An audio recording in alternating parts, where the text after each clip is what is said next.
Hoje nós vamos falar do número 50 e isso envolve o jubileu. Tem segredos fantásticos escondidos atrás disso. Então a gente vai caminhar pelas escrituras e ver o significado do número 50 e o que ele pode representar para a gente em sonho.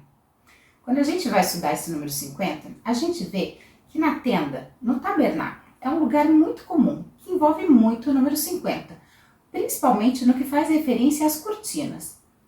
A gente sabe que a tenda do encontro, o tabernáculo, está falando da presença de Deus e do seu manifestar. Então o 50, envolto nas cortinas, está falando do quê? Do abrir e do fechar, do descortinar ou então do esconder de Deus, de quem é Deus, do seu caráter. Ou seja, o 50, dentro desse contexto, está revelando quem é Deus e falando da presença dele. Dentro desse contexto, você pode estar dentro ou fora da presença de Deus. O seu entendimento de quem é Deus, ele está encoberto ou ele está descortinado? Isso tudo está falando do número 50. Esse caráter de Deus também nos é desvendado através da festa do jubileu. Isso porque essa festa demonstra o caráter perdoador, misericordioso de Deus. Através dessa festa, Deus trazia liberdade ao seu povo, falando de qual a vontade plena, absoluta e perfeita de Deus para nós, os seres humanos. Falando do caráter de Deus, nós também podemos ver isso nas festas de primavera. Nós temos, depois da festa das primícias, 50 dias depois, é a festa de Pentecostes. Você se lembra o que aconteceu nessa festa? Essa festa foi quando os discípulos foram cheios do Espírito Santo. Então, esse número 50 também está falando de ser cheio do Espírito de Deus, da plenitude de Deus em nós. Você consegue ver o quanto esse número está envolvido com celebrar Deus, conhecer quem é Deus e o seu caráter? De quem é Deus revelado, mostrado, celebrado, comemorado em nós. Mas o que mais que esse número fala? Esse número ainda tem um segredo maravilhoso que a gente vai falar aqui na sequência. Mas antes disso eu te convido a se inscrever no canal, acionar o sininho das notificações, deixar o seu like ou seu dislike e caso tenha uma dúvida, faça um comentário.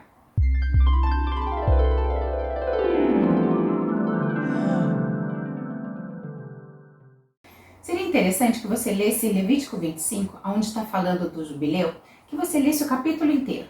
Mas por questão de tempo e para que não fique chato, eu vou levantar aqui, eu vou destacar aqui só alguns versículos que eu preciso para a gente analisar esse contexto. Eu vou ler então aqui com vocês Levítico 25, versículo 1 e 2, e depois a gente vai ler do 8 ao 13. Então o Senhor Deus falou a Moisés o seguinte: fala aos israelitas e comunica-lhes, quando entrares na terra que eu vos dou, a terra guardará um sábado para Yahvé. Eu quero destacar aqui que o ano do jubileu, ele começa no ano sabático. E que para que houvesse essa comemoração do ano sabático, a celebração está diretamente ligada com o fato deles estarem e entrarem em Israel. Versículo 8 ao 13. Contará 7 semanas de anos, 7 vezes 7 anos, isto é, o tempo de 7 semanas de anos, 49 anos. Então fará soar o shofar, a trombeta, no 10º dia do 7º mês, no dia das expiações. Farei soar essa trombeta em todo o país. Declararei santo o 50º ano e proclamareis a libertação de todos os moradores da terra. Será para vós um jubileu. Cada um de vós retornará à propriedade da sua família e a seu próprio clã. O 50º ano será para vós um ano jubilar. Não semeareis, nem ceifareis as espigas que crescem por si mesmas, nem colhereis as vinhas não podadas. O jubileu será para vós o ano da libertação, sagrado entre todos os israelitas, e nesse período todos vos alimentareis somente daquilo que a terra produzir por si mesma. Nesse ano de jubileu e libertação, todas as terras que tiverem sido vendidas voltarão a pertencer ao primeiro dono. Então, se você for ler e for definir o número 50, relacionado ao jubileu, você vai entender que o caráter de Deus está falando de restituição, está falando de perdão, está falando de liberdade, está falando de descanso, está falando em você ser dono, tomar posse daquilo que é seu. Dentro desse tema de jubileu, Isaías 61 vai usar esse tema, abordar esse tema apontando para o Messias. E esse ano de jubileu, aqui em Isaías, está sendo falado, está sendo citado como ano aceitável do Senhor. Vem comigo então para Isaías 61, do 1 ao 10. Eis que o Espírito de Yahvé, o soberano, está sobre mim. Porque o Senhor me ungiu para anunciar as boas novas aos pobres, enviou-me para cuidar do que estão com o coração quebrantado, proclamar liberdade aos cativos e libertação do mundo das trevas aos prisioneiros da escuridão, para anunciar a todos o ano aceitável de Yahvé e o dia da vingança do nosso Deus, para consolar todos os que andam tristes e dar a todos os que estão de luto e amargurados em Sião uma linda coroa em vez de cinza, óleo de júbilo em vez de pranto, e um manto festivo de louvor em lugar de um espírito abatido. Eles serão chamados carvalho de justiça, plantação de Yahvé, para a manifestação do esplendor da sua glória.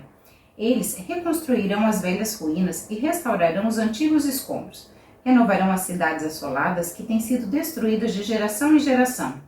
Estrangeiros estarão aí para apacentar os vossos rebanhos. Pessoas de outras nações trabalharão em vossos campos e vinhas. Contudo, sereis chamados sacerdotes de Yahvé, ministros do nosso Deus. Alimentar-vos-eis das riquezas das nações, a vez de suceder-lhes na sua glória. Em lugar de vergonha que tendes sofrido, tereis porção dobrada de honra. Em vez de humilhação, bradareis de júbilo em vossa herança, porquanto recebereis porção dupla em sua terra, e terás alegria eterna. Com todo efeito, eu, Yahvé, que amo o direito e detesto a desonestidade, o roubo e toda a malignidade, lhes darei fielmente a sua recompensa e estabelecerei com eles uma aliança por toda a eternidade. A sua posteridade será conhecida entre as nações, a sua descendência no meio dos povos. Todos aqueles que os virem reconhecerão que eles são um povo abençoado por Yahvé. Transbordo de alegria em Yahvé, o Senhor. A minha alma se regozija no meu Deus, porque ele me vestiu com as vestes da salvação. Cobriu-me com o manto da justiça, como um noivo que se adorna com uma coroa sacerdotal, qual noiva que se enfeita com as mais ricas joias. Isaías aqui está falando do jubileu, e como o jubileu vai se cumprir nas nossas vidas no futuro, e está apontando para o Messias, que é essa pessoa que vai se fazer cumprir o jubileu no povo de Deus. Mas para a gente dar continuação a esse texto, eu preciso te contar uma historinha. Quando os israelitas foram para o Egito, eles perderam acesso às escrituras, isso quando eles viraram escravos. Então a maneira, o método que eles usaram para que eles memorizassem as escrituras e elas não se perdessem, cada família era responsável por uma passagem e ela era obrigada a decorar essa passagem. E até hoje, dentro da cultura judaica, cada sábado na sinagoga, uma dessas passagens é lida. E desde a antiguidade até hoje, a sequência é a mesma. Então, dentro dessa cultura, como eles estavam dentro da escravidão, no sábado, aquele que era o primogênito da família, ele era responsável por ler essa parte correspondente ao pedaço que a sua família era responsável. Então, para que a escritura ela não se perdesse, cada família memorizou uma parte. E o primogênito da família, no sábado que fosse correspondente a essa passagem, faria a recitação dessa passagem diante de todos. Mas e por que eu estou te contando essa historinha? Eu estou te contando essa historinha porque Jesus é o filho unigênito de Deus, mas primogênito de José e Maria.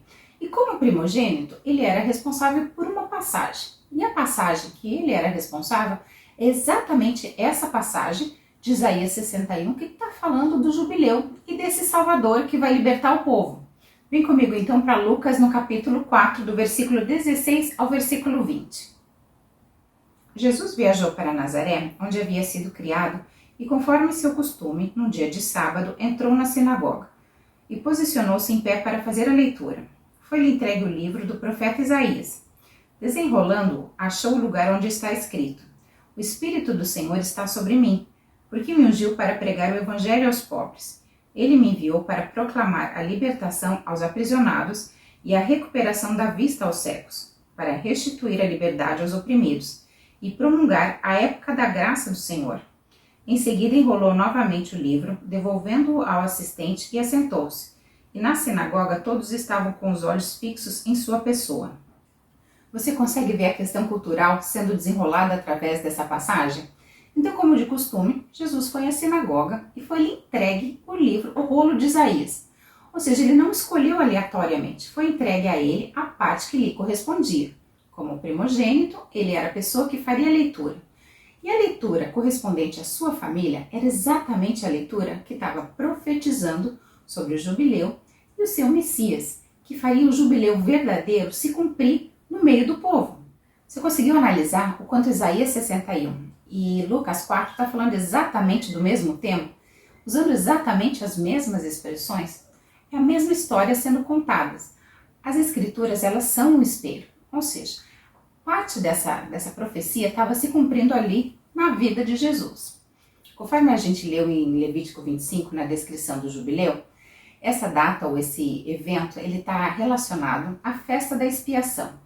E a festa da expiação, ela acontece 10 dias depois do ano novo, da festa das trombetas.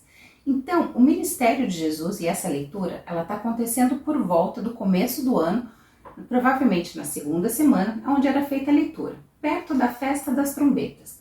Então, a gente sabe que o ministério de Jesus teve 3 anos e meio. Se ele acabou numa Páscoa, 3 anos e meio antes, por volta da festa das trombetas e festa da expiação, que é quando está começando o ministério dele. E esse é um dos eventos que vai marcar o início do ministério de Jesus. Essa passagem, esse contexto todo, me dá a impressão que o ministério de Jesus começou num ano de jubileu. Não há nada que indique isso nas escrituras. Mas, dentro desse contexto, daquilo que a gente está vivendo, que Jesus veio para libertar os cativos e que o ano do jubileu é um ano de liberdade, me parece que existe uma relação entre a primeira vinda de Jesus com o ano do jubileu. Mas eu quero ir muito mais além. A gente pode dizer então que parte desse jubileu ou desse ano de jubileu se cumpriu na primeira vinda de Jesus. Ele trouxe liberdade aos cativos, pregou a boas novas aos pobres, mas na verdade, se você for ler a definição do jubileu em Isaías, no versículo 8, tem coisas que ainda não se cumpriram. Isso que não se cumpriu aponta para o milênio e para a segunda volta de Jesus. O que eu estou querendo dizer é que Jesus volta num ano de jubileu. Com efeito, eu, Yahvé, que amo o direito e detesto a desonestidade, o roubo e toda a malignidade, lhes darei fielmente a sua recompensa e estabelecerei com eles uma aliança por toda a eternidade. Na verdade, isso ainda não se cumpriu, mas vai se cumprir na segunda vinda de Cristo, no ano de jubileu. Mas antes que você tenha um ataque de nervos comigo e diga que eu estou falando, que eu estou dando data para a volta de Jesus, isso não é bem assim. Eu tenho certeza que você vai usar comigo a palavra que está lá em Mateus, no capítulo 24, no versículo 36, dizendo: entretanto, a respeito daquele dia e hora, ninguém sabe, nem os anjos do céu, nem o Filho, senão exclusivamente o Pai. Isso é verdade. Como então fica essa contradição de eu estar te falando que Jesus volta no ano do jubileu, mas ninguém sabe o dia e a hora? Como é isso possível? Como é que fica isso então? Eu quero dizer que Jesus volta no ano de jubileu, para se cumprir a palavra de Isaías. Mas em Mateus está dizendo que ninguém sabe o dia nem a hora. Como a gente explica isso?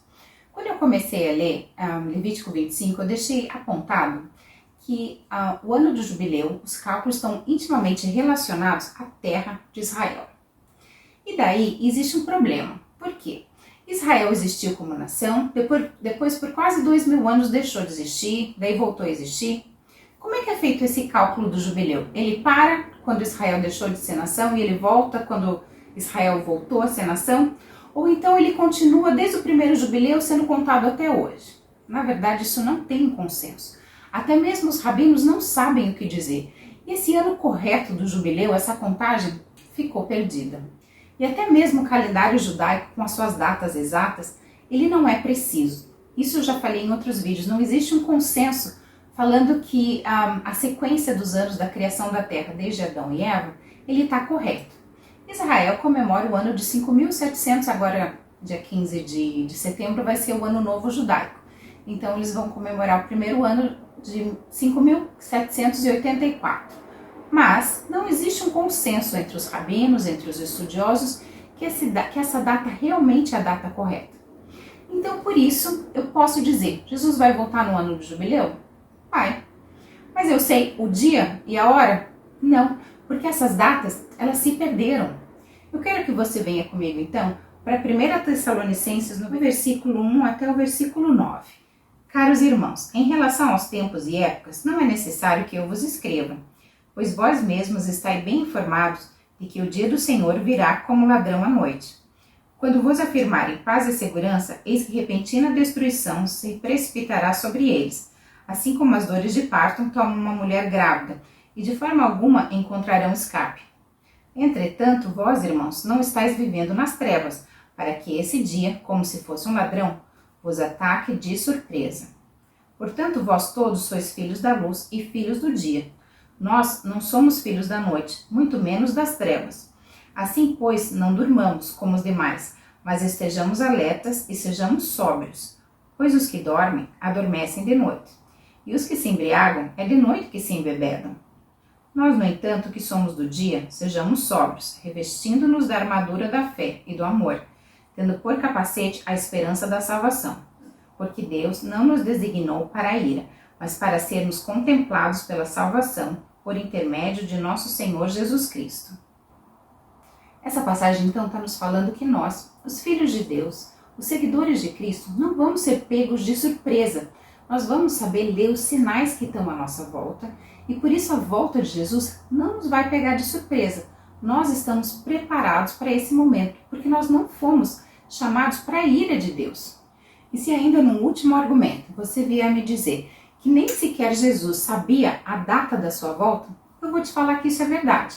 Que ele não sabia como homem. Como homem carnal, assim como nós, ele não sabia. Mas hoje ele está sentado à direita de Deus Pai.